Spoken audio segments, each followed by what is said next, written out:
అనగనగా ఒక పుస్తకం. బహుశా ప్రపంచానికి అది కనిపించకపోయి ఉంటే బాగుండేదేమో. ఎందుకంటే అది కనిపించడం వల్ల పెద్ద సమస్య వచ్చింది.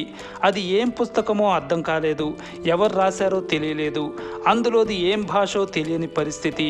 దాదాపు 600 సంవత్సరాలుగా అది ఆశ్చర్యపరుస్తూనే ఉంది. అదే వోయినిచ్ మ్యాన్స్క్రిప్ట్.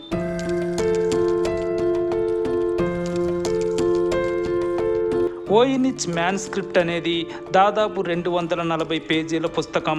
అక్కడక్కడ కొన్ని పేజీలు మడత పెట్టి ఉన్నాయి. ఆ పుస్తకంలో భాషకి ఇప్పుడు భూమిపై ఉన్న ఏ భాషలతోనూ సంబంధం లేదు. దాన్ని చాలా భాషల లాగానే ఎడమవైపు నుంచి కుడివైపుకు రాశారు. పూర్తిగా ఇంకుని ఉపయోగించి చేతులతో రాసిన ఆ భాష ఏ లాంగ్వేజో చిన్న క్లూ కూడా దొరకలేదు.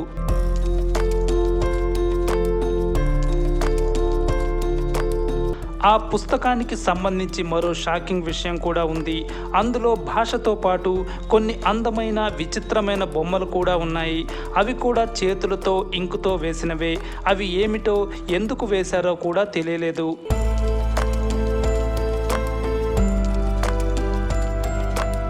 ఆ పుస్తకంపై కార్బన్ డేటింగ్ పరీక్ష చేశారు. అది 14వ శతాబ్దానికి చెందినదిగా తేలింది. కొన్ని ఆధారాల ప్రకారం 1585లో ఆల్కెమిస్ట్ అయిన జార్జ్ బారెష్ ఓ లైబ్రరీలో ఆ పుస్తకాన్ని చూశాడు. అది అక్కడ చాలా ఏళ్లుగా ఉంది. దాన్ని తెరిచి చూశాడు. ఏమీ అర్థం కాలేదు. కానీ అదేంటో తెలుసుకోవాలి అనే ఆసక్తి కలిగింది. కానీ ఆయన వల్ల కాలేదు. శతాబ్దాలుగా ఆ పుస్తకం చాలామంది చేతులు మారింది. చివరకు 1912లో పోలాండ్కు చెందిన పుస్తకాల డీలర్ ఆ బుక్ని కొన్నాడు. అతని పేరు విల్ఫ్రిడ్ వోయినిచ్. ఆయన పేరు మీదే ఈ బుక్ ఉంది. అయితే ఈ పుస్తకాన్ని యాలే యూనివర్సిటీ డిజిటల్ లైబ్రరీలో ఉంచింది. దీన్ని మీరు కూడా చూడొచ్చు. లింక్ వీడియో కింద డిస్క్రిప్షన్లో ఇచ్చాను.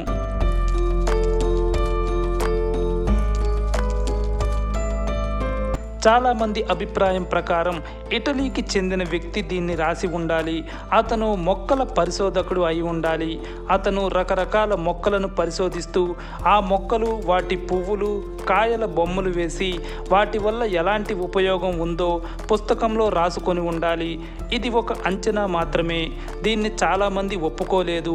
ఎందుకంటే ఈ పుస్తకంలో కొన్ని చోట్ల మనుషుల బొమ్మలు కూడా ఉన్నాయి. అలాగే కొన్ని చోట్ల అంతరిక్ష గుర్తులు ఉన్నాయి. పైగా ఇందులో ఉన్న మొక్కల వంటివి మన రియల్ ప్రపంచంలో లేవు. అందుకే కొంతమంది ఆ పుస్తకంలోది మామూలు భాష కాదని, అదో కోడ్ లాంగ్వేజ్ కావచ్చని అంటున్నారు.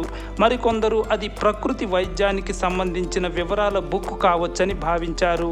ఇలా శతాబ్దాలుగా ఇదో మిస్టరీగా ఉంది.